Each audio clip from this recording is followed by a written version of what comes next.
मेरा नाम ईशा है। ये कहानी तब की है जब मैं 9 साल की थी। मैं और मेरी फैमिली एक बड़े से घर में शिफ्ट हो गए थे। हमारा नया घर शहर के सबसे कोने में था। जब हम ये घर खरीद रहे थे तब उस घर के मालिक ने हमसे कहा था कि कुछ टाइम पहले ही उस घर में उसकी बीवी की मौत हो चुकी है। वो घर उसकी बीवी को बहुत प्यारा था, इसलिए वो उस घर को बेचना नहीं चाहती थी।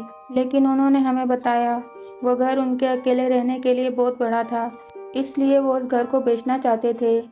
हमारे घर को खरीदने के बाद लास्ट पर घर के मालिक ने हमें घर देने से इनकार कर दिया और बोला अब यह घर वो बेचना नहीं चाहता।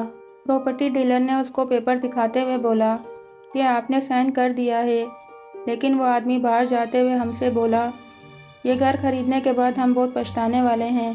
खरीदने के कुछ ही दिनों बाद मेरे पापा चले गए, क्योंकि मेरे पापा मिलिट्री में थे। इसलिए उस घर में मेरा भाई, मैं और मेरी मॉम ही रहने वाले थे। इस घर में हमारे साथ बहुत अजीब सी चीज़ें होने लगी थी। कभी मुझे लगता कि मेरे बेड के नीचे कोई है जो मुझे पुकार रहा है, और कभी मुझे लगता कि हमारी नीचे वाली सीढ़ियों के पास कोई तो खड़ा है। मेरे भाई और मैंने डिसाइड किया कि आज रात हम अपनी माँ के साथ सोएंगे। उस रात हमें किसी के ज़ोर से चीखने की आवाज़ आई।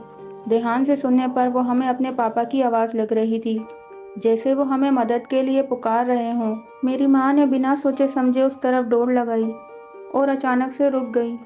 मेरी माँ ने मुझसे कहा तुम्हारे पापा तो अभी भी कोलंबिया में हैं, तो वो यहाँ कैसे हो सकते हैं। मेरी माँ अचानक सीढ़ियों से नीचे गिर गई। ये देखकर मैं बहुत ज़ोर से चीखी। ऐसा लग रहा था जैसे किसी ने मेरी माँ को सीढ़ियों से नीचे धक्का दिया हो। मेरे भाई ने पुलिस और एम्बुलेंस को कॉल किया। मैं जल्दी से अपनी माँ के पास गई।